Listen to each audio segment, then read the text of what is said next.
السلام عليكم ورحمة الله وبركاته كلنتي wanaagsan meel walba aad joogtaan waxaad ku soo dhawaataan dood gaar ah oo aynu ka sameynay kiiskii dacwadda badda ee Soomaaliya ee Kenya muranka ay gelisay isla markaana maxkamadda ICJ go'aan ay ka soo saartay haddaba doodda waxa ay la qayb galaya xildhibaan hore Cabdi Barre Jibriil oo isagu ah khabiir wax badan la socda isla markaana dawladdii dhexe siyaad bare la soo shaqeeyay iyo sidoo kale Dr. Cali Cabdi Baab oo aqoon-yahan Soomaaliyeed ah kuna sugan magaalada London ee dalka Ingiriiska ugu horeyn Dr. xildhibaan Cabdi Barre soo dhow waa doctorka waa salaamaya nugu salaamaya waa tahay Dr. Cali Cabdi Baab adigana soo dhow aad iyo aad baan u dhawahay xildhibaanka waa salaama saaxiibkay Cabdi Barre waayahay dhammaantiin waa idin mahad celinaynaa haddii aan gudaha u galno dooda xildhibaan Cabdi Barre ayaan ku bilaabayaa xildhibaan Cabdi Barre sidee baad u aragtaa go'aanka Soomaaliya kiiskii dacwadda badda isla markaana maxkamadda ICJ ay saxiixday isla markaana Soomaaliya loo ogolaaday in inta badan badda Soomaaliya iyada ay leedahay inkastoo Kenya arrinkan aysan ku qanacsaneyn bismillaahir rahmaanir horta qanaciya qalan la'aan meesha ma taalo dhulkan dhulbiyoodkan Kenya dalka Soomaaliya ku haysatay oo in badan maaragtay ay isku haysteen oo murankan badan li horta wuxuu ahaa dadku inay ogaadaan wuxuu ahaa 150,000 oo isku weer 150,000 oo isku weer oo kilomitir bay ahayd Soomaalida sideeda waxaad moodaa taariikhda ma dhicin dal wax ka maqan yihiin oo wax laga dhacay oo dhulkii laga boobay oo haddana faraxsan oo haddana sacabinayay oo waxa ka maqan iyo dhulka laga xukumay iyo aatay midna aan ka ogay haddii mantay 3 meelood 2 meelood iyo barkiin loo xukumi lahaa saana isaga sacabin lahaayeen marka Soomaalida horta dad iima muuqata dad taariikhda daba gala waxa ka maqanna ogma oga marka waa nasiib darro aad u weyn maxaa yeelay Soomaalidu ilaahay dad buu ku ibtileeyay iyada si maaragtay si fiican uga hubsan waxa laga xukumay iyo waxa loo xukumay midna aan garan bay iska sacabiyeen oo maaragtay durbaanka tume hadda waa nasiib darro aad u weyn maaragtay dhul baaxadaas in yiraahdo Soomaaliya laga gooyay oo dhulkii biyaha caalamiga ah oo maaragtay Soomaaliya ay cashuurta ka qaadan jirto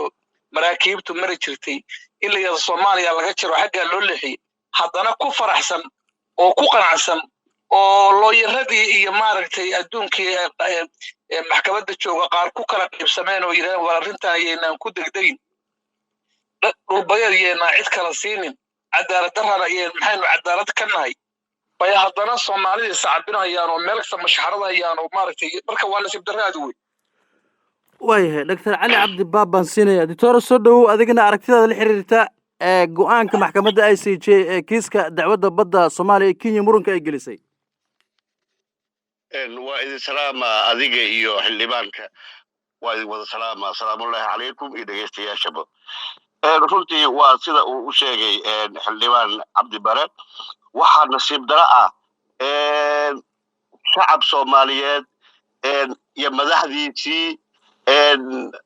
ama mataqaanaa qolada musharaxiinta la dhaho iyo dadka hadda yani dawladda imarka jirta haya in yani laba qayb fariistaan yani ku farxaan in laga gooyay wixii ay lahaayeen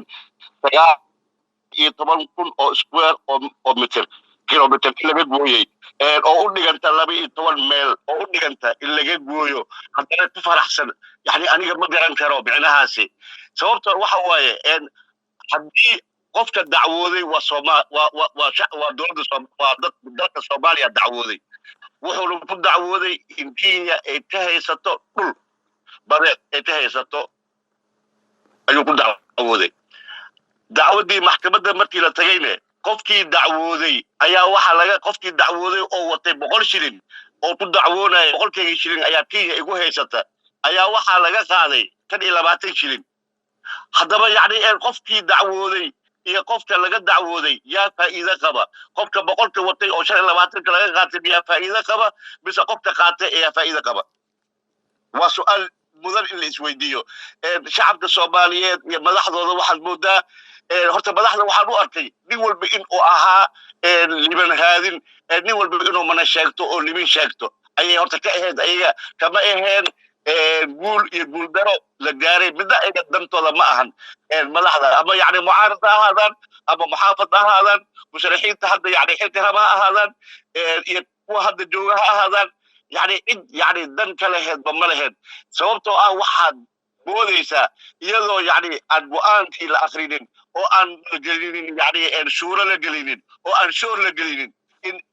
يعني immediately إن يعني أن لقوة تبعه تويتر لقوة وضعه هبلي ليصدره وأريد يجاب له واي هذا واحد أكاي قرال أو قري يريقان أن عبد القوي يوسف أو قري فهمتي يعني وحلقنا هواي فهمتي عبد القوي وحده يعني طبعا واحد جود شريان أن أفر أنه أحد ديني بحريني أو النواف لأنه يدين فرنسيس adiga iyo asaga saddexdaas nin iyo asaga ayaa diiday tobankii kale juujiri waxay ku raaceen insaan leegta loo qaloociyo haddaba iyadoo taas ay jirto yay dadkii shacabkii Soomaaliyeed iyo madaxdoodii kuwii hore iyo kuwa hadda joogaba ay yani durbaanadii wada tumteen adiga shacabka ma la yaabin waxaan la yaabanahay war madaxda kuwii shalay iyo kuwa maanta yani sidee iyadoo yani aan waliba yani aan la ogaanin sidii wax u dhacay aan la isweydiinin aan laga showrin lagu ayiday waa tahay Dr. Ali Abdibaab waad masantahay xildhibaan Cabdi Barre Jibriil ayaan siinayaa xildhibaan dabcan waxaad ka mid tahay dadka aqoon-yahanada ah gaar ahaan dadkii la soo shaqeeyay dawladdii dhexe ee Siyaad Barre hadda waxyaabahan arkayna waxaa ka mid ah in waxa hadda muranka uu ka taagan yahay ay tahay 100,000 oo kilomitir oo isku wareeg ah oo saddex xagal ah sida warbaahintu ay arkayso adigana waxaad ka soo hadashay ilaa iyo 150,000 oo kilomitir bal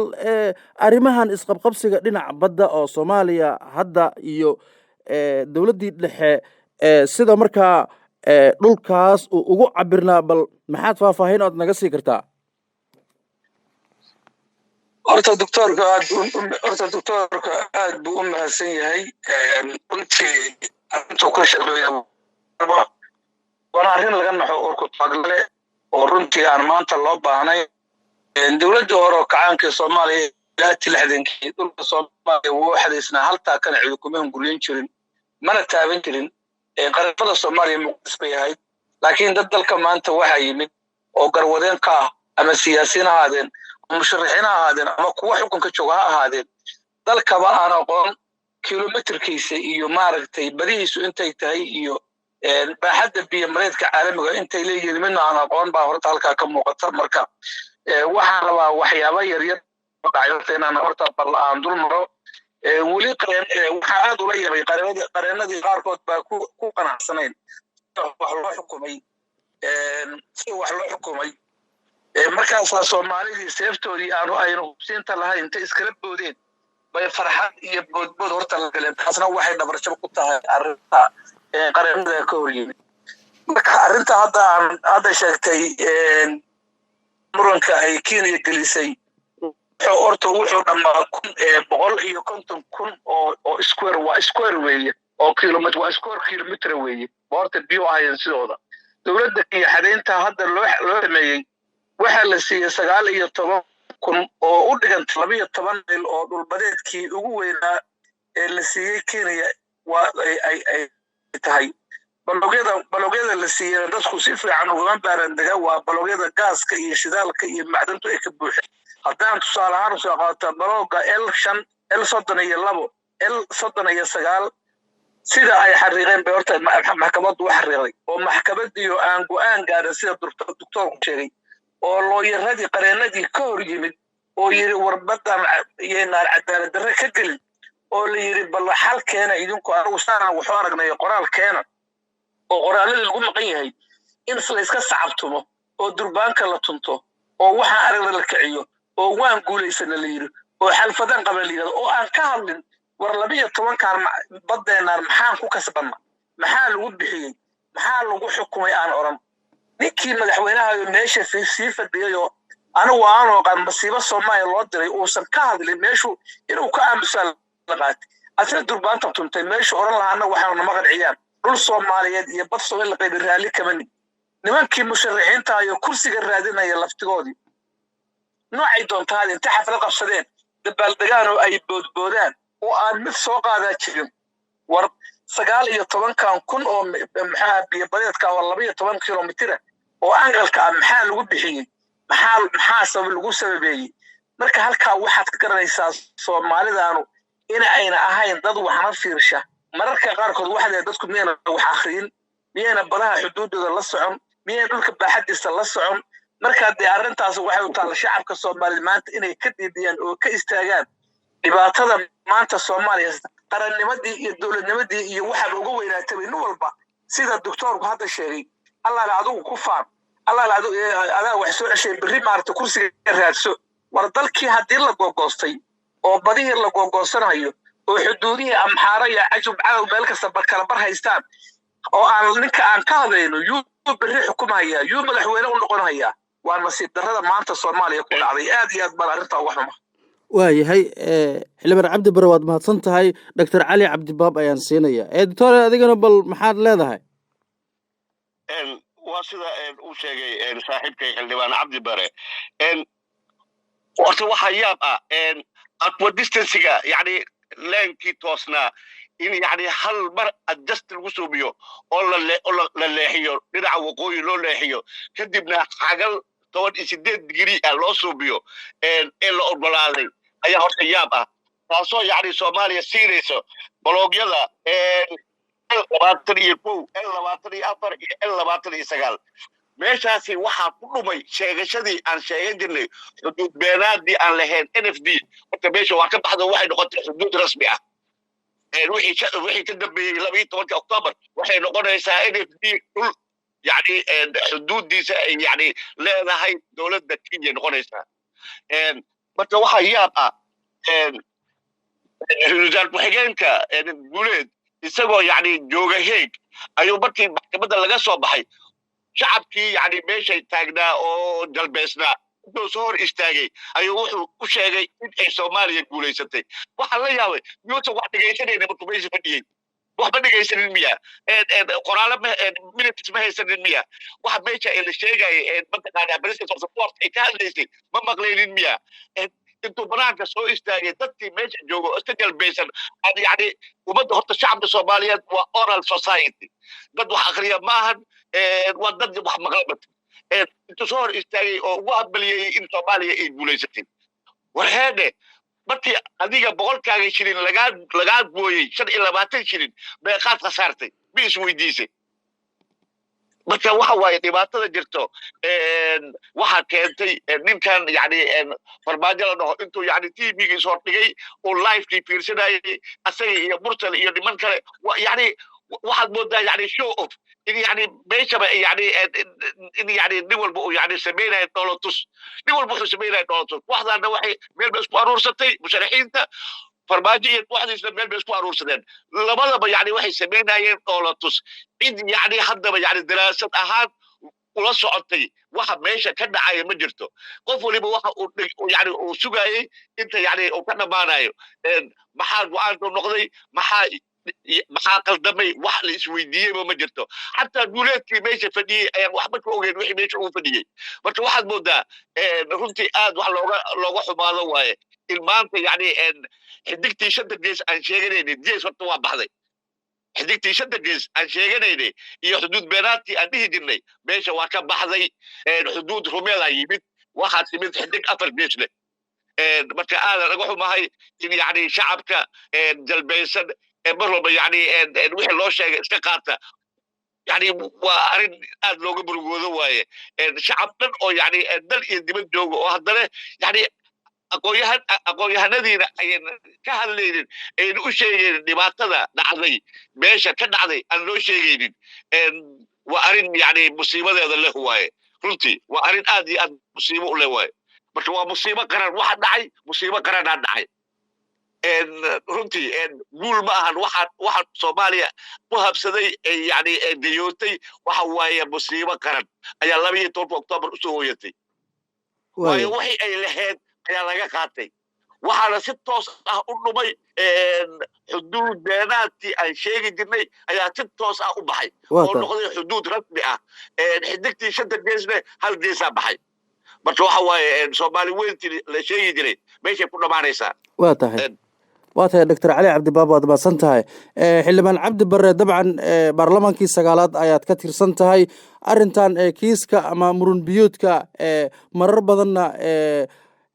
golaha shacabka ee hadda madaxweyneedkiisu dhammaaday iyo weliba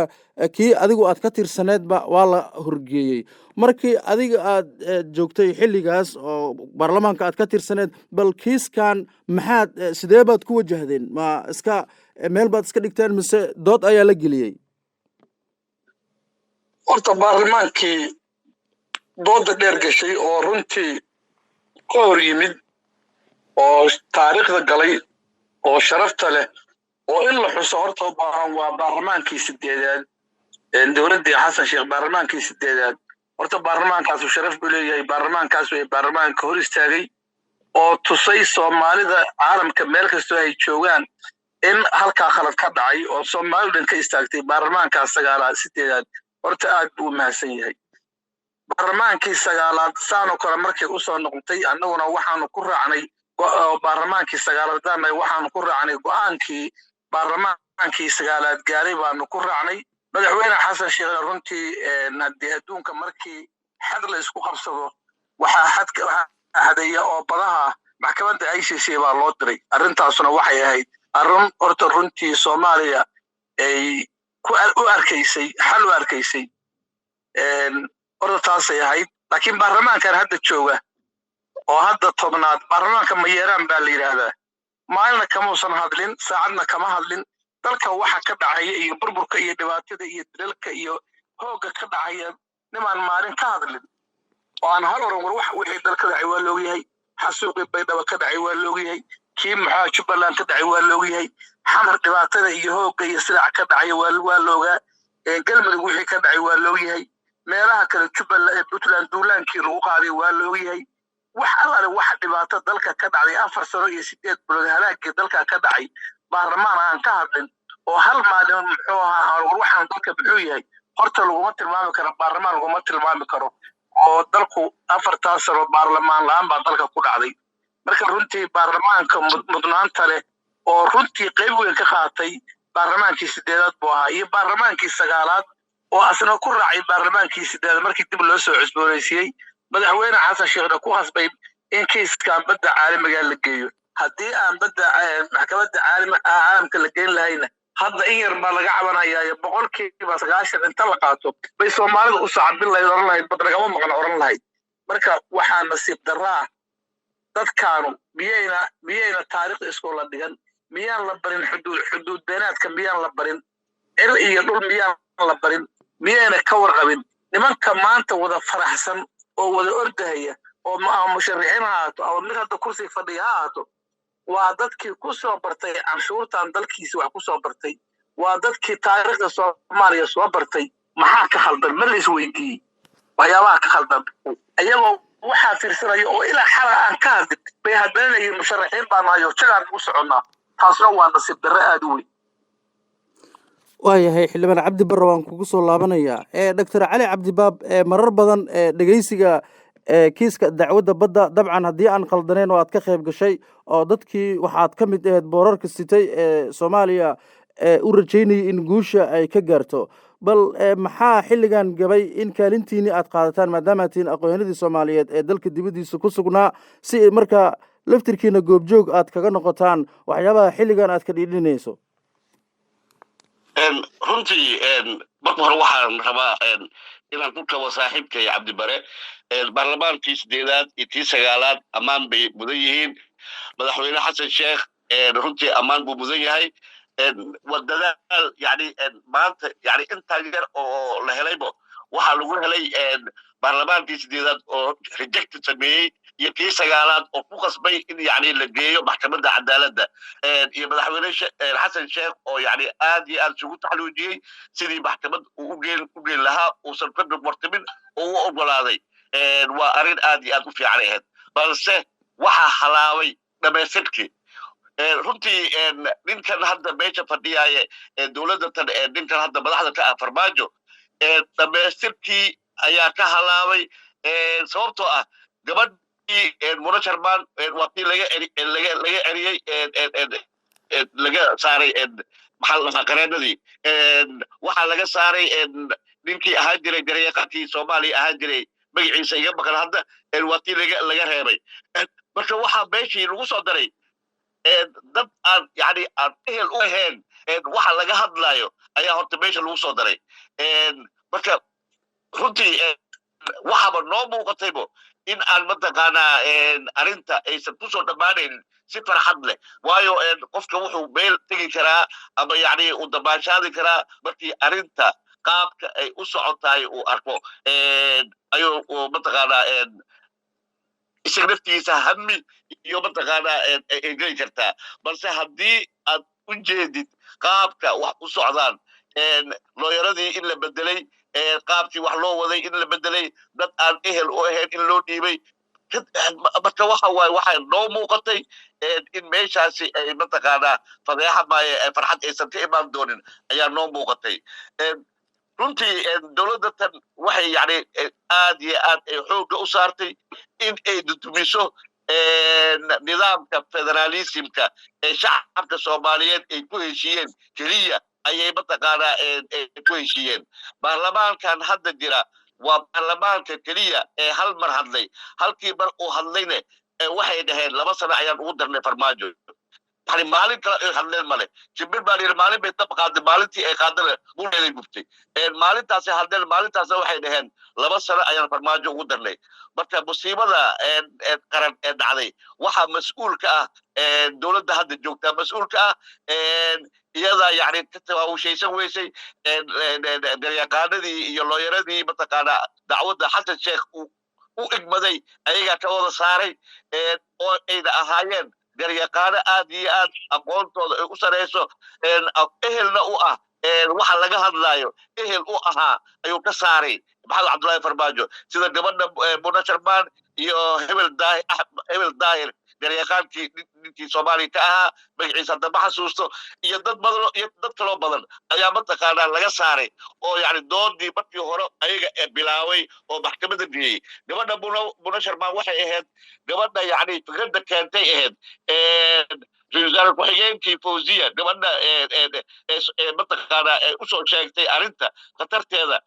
gabadhaas gabadhiyaa laga reebay hadda maxaad mooday marka meesha inaysan waxba ka soo baxaynin wayba muuqataabo marka waxa waaye farmaajo waxa keliya uu ku guulaystay waxa waaye in uu dudumiyo nidaamkii federalismka ay ummadda Soomaaliyeed ku heshiisay inuu dudumiyo maalinba oo meel ku duulo iyo arkay inuu maalin walba meel ka qayliyo oo ciidamo mataqaanaa magacyo baasle inuu maalin walba meel ku diro ku adeegto magaalada xabar waad aragtay say u kala go'an tahay bayna waa lagu duulay oo mataqaanaa dad baati ah lagu laayay musharixiya ilaa hadda waa afduwan mukhtaar hoobow دكتور علي عبد الباب يانا كبحين موضوع الضوضة أرمها بدأ كلي أي نكوي كانوا كاسنا موضوع جار أيو نقنية وانا ما هتصنتها وصولا واحد تقولوا يا المتقالة بس وحواي بدأ إن يعني النتيجة في عن إن إيمانين وح تصالحوها برتي لجرهبي لو يردي إهلكوها sida gabadha Muna Sharmaan iyo intii la mid ah oo laga reebay ayaa sabab u ahaa in yani arrintan ay dhacdo maxaa yeelay dadka meesha fadhiyay ma ahayn dad yani fahamka waayo waxa laga hadlayo waa trigonometry xisaabtan yani trigonometry qofka dusan aqoonin leemanka la jeexayo leen walba macnu fadhiyaa mataqaanaa altitude longitude iyo parallel line kan iyo waxaan oo dhan يعني معنى فديان هدوسر قفك أقول كلهن ما فهم كانوا ذات ميت فديان ذات إيه لو ما ولا إيه وياه كانت واحد دليل لو بول محل بتصابح برامج كحية بولت إسلامتي أو شعبتي هو استاجوا وشيء إن متقانا صومالي بوليستي عبد الخبير روحوا ليه هاي نباتها نعدي markay oo kamid ahaa judiciary yani tobankii judiciary kamid ahaa maxkamadda fadhiyay horeyna uu ahaa madaxweynihii maxkamadda ahaa jiray ayaa waxa uu leeyahay dhibaato dhacday iyagana waxay leeyihiin waa guulaysanay marka adiga bal isqabadsi waa tahay aad baad umahadsan tahay dr cali cabdibaab xildhibaan cabdi bare ayaan siinayaa xildhibaane dabcan wax badan waa laga soo hadlay arrinkanna waa arrin weli taagan idinkana wax badan ayaad iftiimiseen oo u baahan in Soomaalida laftirkooda ay ku tusaale qaataan marka hadda maxaa xalka uu ku jiraa baad leedahay sidee baana lagu soo celin karaa cadkan maqan dhulbadeedka Soomaaliya oo loo dabaaldegay markii go'aanka ay ka soo saaraysay maxkamadda ICJ oo aad aragtay Muqdisho oo xaflado lagu qabtay madaxweynaha jamhuuriyadda federaalkana uu ka hadlay Maxamed Cabdullaahi Farmaajo horta su'aasha in asaga weydiisaan bay ahayd oo tiraahdo war madaxweynaha dalka ka soo madaxda sheegaysa meel baa fadhinaya maxaa u dabaaldegtay maxaad ku hambalyeysay bal in la weydiiyo su'aasha horta fiican asaga kaliya maahane inta musharaxiinta ayana xala meesha doobdoobinayso boodboodaysay guddigood in la weydiiyaa la fiicnay horta maxaad xalay ku xafladayseen maxaa laydin xukumay maxaase laydinka xukumay kaliya in la weydiiyo horta intaas weeye muhiimaddu waa nasiib darra dad noocaasu maanta inay leeyihiin hal siyaasadeed baan rabnaa oo kursi baanu rabnaa oo Soomaali baan xukumayna oo ay xukumayaan maantayba harag yarayo Soomaaliya kala goostay u sacbiyo horta ay xukumayaan adeer arrintaanu waxa weeye arrintaanu waa arrin Soomaaliya oo ku taalo ku ah marna ayna ka waantoomi doonin marna ayna ka hari doonin waxaana qabaa arrintaas Soomaaliya inay ka gasho dagaal mid siyaasadeed iyo dagaal oo ay xuduudeeda ku soo dhacsay horta waa inay ka gashaa haddii ay ku adkaysato maxkamadda ICC ninna adeer nin dhulki ma xukumi karo ninna nin dhulki nin ma siin karo ninna nin xuduudi ma siin karo dhulkan dhul la yaqaan weeye ilaa isticmaalkii ee jeeyay la yaqaan international adduunka u diiwaan gashan Ingiriiska iyo Talyaaniga dalkan gumaysan jiray ee ugu yihiin oo xoogaad u yihiin marka dhulkan ninna xoog kuma bixin karo ninna nin dhul nimanka haddana waxaasaa maxuu ku dhaca angal maama bixinay dalkooda hal taagoo ka mid cid ma siin karaa hal wax yaroo ka mid taako ka mid dalkooda ma siin karaa laakiin Soomaalida waxaa la arkay dad aan macna ku dhisnayn oo hankoodu aan shishayn oo hadalkoodu meel dheer gaarayn oo caliqii loo tuuray isaga sacabinaya sida maanta dhacday anigu shalay markii si toos ah u dhageysanay u fiirinay waxaa isla madaxdu waa kici doonaan maxay kacaan waxay ka bixi waayeen durbaandug iyo mashxarad iyo boodbood bay ka bixi waayeen marka waa nasiib darrada aad u weyn nimankii maxkamadda joogay oo looyarada iyo maxkamadda joogay oo qareennada ay si ka tirsanaa afar dal baa waxay war waxaan waa khalad war waxaan ugu soo noqonaya mayaynan sabaynin war dal dhulkiyeenan dad u xukumin war cadaalad ku noqonayna oo la soo taagan bay waxay dhabarjabin ku noqotay iyagii ku noqday dadkii loo doodayo la warulkiina waa la dhacayaaba dabaaldegaya oo yaa baan dabaaldegaya nimankii madaxda sheeganayay ninkii fil Soomaaliya fadhiyay ilaahay Soomaaliya maxaa 8 February 2017 ilaahay Soomaaliya masiibo u soo diray marka shacabka Soomaaliyeed baa talawtal aqoonyahan Soomaaliyeed baa tala gaar oo matal nin asagu sadana raadinayo gaar Soomaaliya oo kacdo in hal sameeyo anigu taladaas Soomaaliya u soo jeedinaya waayahay Dr. Cali Cabdi Baab maxaa kaaga baxay hadalka xildhibaan Cabdi Bare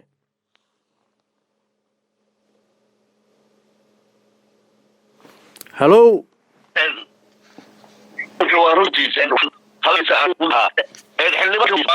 waxaan rabaa inaan hadalkiisa wax ku daro waxay ahayd inta aan yani ogolaanin in dadkii meesha joogay ay geliyaan mataqaanaa tashi qaran ay geliyaan ay dhahaan waa soo tashanaya marka tiina ma dhicin nimankii bilada fadhiyeyne iyagoo aan wax tashi aan loola soo samaynin ayay mataqaanaa durbaanadooda tugteen waa kaa la wada jalbooday shacabkii been loo sheegay marka waxaan leeyahay ugu dambeyntii waxaan leeyahay shacabka maba joojin karaan dabaaldegyada caadifaysan maxaa yeelay waxaad arkaysay nin yani ninkiisa inuu meesha ula tagay maxkamadda horteeda yani waa disgusting waxa meesha ka dhacay runtii meesha ma ahayn meel yani ololo doorasho ma ahayn laakiin meesha waxay ahayd meel yani qadiyad yani oo qaran ayay ahayd qadiyadii qaranka ayaa waxay isu bedeshay dhoolatus doorasho iyo dhoolatus yani reer ayay meesha isu bedeshay marka waxaan leeyahay shacabka Soomaaliyeed انت mataqaanaa aad caadifad idin hayso waxba yani ma garan kartaan caadifada yareeya oo waxaad samaysaan wax walba oo la sheega harumaysanina look before you leap انت يعني aadan dabaaldegin horta wixii waa in mataqaanaa analyze laga bixiyaa oo la geliyaa wada tashi qaran dowladda waxaa ku habbooneed in yani dadka xigada ahaa ee meesha joogay in by step iskula socdaan oo mataqaanaa arrinta meesha ay marayso iyo qaab dhaceen in ay yani wadaagaanay ahayd kadib markaas go-aankii usoo baxo ay ku dhaqaaqaan balse waxa waaye kuwii bila soomaaliya joogayna tv bay daawanayeen meesha fadhiyeyne hadda waa iska fadhiyeen waxaa dhihi karaa waa iska fadhiyeen waxba ma ogeyn maxaa yeelay laynkan yani adjustmentiga oo adjusting lineka meesha lasoo mariyey yani wuxuu ka imaanaa waxaa loo qanoociyey dhinaca waqooyi angal yani 18 degree ah ayaa la leexiyey marka waxa waaye tanzania oo yani iyo kenya oo isku haystay xuduud badeed yani wax lagama soo qaadin mana la taabanin marka dadkii dacwoonayey ayaa wax laga qaaday kenya iyo tanzania badda isku haysteen tanzania iyo kenya waxba lagama taabanin laakiin dadkii dacwoonayey ayaa wax laga qaaday marka waxa waaye shame on you wax aad yani u foolxug waaye marka aniga waxaan leeyahay dhaafi kartaane dabaaldegyada cadifadaysan bal waxaad yeeshaan mar walba yaysan idinku dhammaanin dabaaldegyadiina farxad guuldaro ah yaysan idinkaga dhammaanin dabaaldegyada aad samaynaysaan yaysan ku dhammaanin farxad guuldaraysan yaysan ku dhammaanin ayaan leeyahay shacabka soomaaliyeed ka fiirsada dabaaldegyada cadifaysan ka fiirsada si aysan ugu dhammaanin farxaddiina dabaaldeg mataqaana oo guuldaraystay sayna idinku dhammaanin ka fiirsada intaasaan leeyahay aniga waayo waa mahadsan tahay qaybihii dambe barnaamijka dooda aynu ku guda jirnaa xildhibaan cabdi bare dabcan arrimahan murun badeedka ee kenya iyo soomaaliya xataa waxa ay noqdeen kuwa markaasi siyaasadaysan oo xataa mararka qaar dowladii dalka soo maray markii doorashada la gelayey oo xataa qolo gaara lagu eedeynayay in kiiska badda iyadoo ay ka dambeysay xataa madax hadda nool oo jirto oo cabdiraxmaan cabdishakuur uu ka mid yahay ra-iisul wasaarihii hore ee dowladdii ku meel gaarka ee cumar cabdirashiid cali sharmaarke iyo sidoo kale madaxweyne sheekh shariif ayaa dhammaantood la eedeeyey oo lagu eedeeyey arrimihii memorandumka marka heshiiskaas oo si qarsoodi ahaa sheekh shariifna wuu caddeeyey inuusan waxba arrintaasi isagu ka dhihin bal arrimahaasoo idil bal maxay iyana noqon karaan baad is leedahay arrimahaas horta laga soo gudbay anugu waxay dhisay u dhaceenba waxay dhaceen ama khalada ku dhaceen ama iyagu wanaag ha uga jeedeen si kasta ha uga jeedeen laakiin arrintaas wuxuu ku soo uriyay hadalkoodu wuxuu ku soo uriyay baarlamaankii sideed baa cagta mariyey oo diiday hadalkaas horta halkaasuu ku dhammaaday wax baarlamaankii sideedaa diiday oo ka hor yimidna cidna laguma eedeyn karo cidna laguma jaayifayn karo halkaasaa hawshaasu ku dhammaatay waxaanse rabaa inaan aad ugu mahadceliyo madaxweyne cabdullaahi yuusuf allah u naxariistee markuu hal sano joogay 6 bilood joogay in arrintan loola yimid oo uu diiday oo yidhi war anugu dhul soomaaliyeed iyo bad soomaaliyeed aan ka galo iyo ciidan kala hadla kala gorgorto aan leeyahay maba garan karto kabacdi waxaasna 30 casho oo kusimaa madaxweynaha sheekh almadoobe saano kale loola yimid oo gudaheed baa la yidhi wax kasta waa ku siinaynayo noo saxiix dhulka in Kenya leedahay xuduud badeedkan sheekh almadoobena waa diiday labadaas oday waa laba oday oo runtii Soomaaliya sharaf iyo qadarin iyo karaamo ku leh waxa ay garan waayeen kuwa garan waaye oo maanta cilada isaga sacbinaya aad iyo aad u nasiib xun oo nasiib darra maanta haysata waxa mara taariikhda qori doonta marka aad iyo aad baad u mahadsantihiin waayahay xildhibaan cabdi bare waad mahadsan tahay dr cali cabdibaab maxaad ku daraysaa adigana runtii wixii aan dhihi lahaa xildhibaankaan dhahay waxaan rabaa inaan ku daro oo keliya dhul soomaaliyeed qof soomaaliyeed ma bixin karo waayo dhulka waa dhaxal awowyaal laga dhaxlay beri la dhaxli doono intii ummad soomaaliyeed ee jirtana adduunyadana ay jirto mataqaanaa la dhaxli doono waaye marka waxaa wanaagsan in basiirka noocaas ee dhaxalka ah in aan lagu degdegin ee laga fiirsado sida hadda uu carabku u dhuftay rabbi u naxariisto madaxweyne cabdullaahi yuusuf iyo tusmihii madaxweynaha xilligaas sheekh aadan madoowe go'aanadii ay qaateen waa go'aano yacni masiiri ah oo taariikh galay iyo baarlamaankii 8aad iyo kii 9aad runtii waxay qabteen wax aad u wanaagsan tan kale waxa waaye memorandum of understanding mataqaanaa isagana runtii ma aheen wax qaldan ma aheen waayo markii shalayto haddii aad dhegaysanayseen barnaamijka maa qaldanaad madaxweynaha maxkamadda mar walba waxay soo qaadaysay memorandum of understanding MOU-gii ayay soo qaadaysay MOU-gaas haddii aan la geyn lahayn badda waxay noqon lahayd yani bad ay xukunto qaramada midoobay ay maamushay noqon lahayd maxaa yeelay hadda ka hor walad cabdalla intuu joogay mar ayaa sidaasoo kale yani in laisugu soo qaadan u malaynaa ma xasuusto taariikhda laakiin runtii haddii aan la geyn lahayn isfahamkaasi maanta dacwaddan ma dhici lahayn dacwadda maba dhici lahayn haddii aan la geyn lahayn MOA-gaas haddii aan la geyn lahayn MOA-ga haddii aan la geyn lahayn dacwadda maanta dhacday maba dhici lahayn marka waxa yani dacwadda keenayba waa arrintaas yani is-afgaradkaas la sameeyey ayaa mataqaanaa dacwadda ay ku dhalatay haddii aan la samayn lahayn dacwad ma imaan lahayn kenya saasa isaga haysan lahayn dhulka soomaaliyana ma diiwaan gelin lahayn xataa yani e-zonka soomaaliya hadda yani kaluunka badda soomaaliya yani cid walba hadda ka jalaabata si sharci dara ah yani maraakiib badan baa timaada waa la qaataa yani haddii markaasi ay diiwaan gashanaan lahayd badda soomaaliya e-zonkeeda la ogaan lahaa qaramada midoobay ayaa yani difaaci lahayd balse hadda yani maba yani clarified ma ahan e-zonkii soomaaliya marka insha allahu waxaan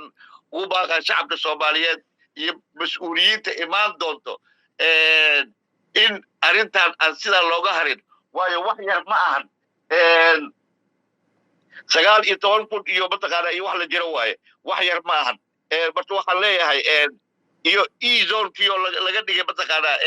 meel la wada leeyahay marka waxaan leeyahay dowladda imaan doonto bal hadda abiil lagama qaadan karo laakiin dowladda imaan doonta inay isku daydo arrintan in yani wax laga bedelo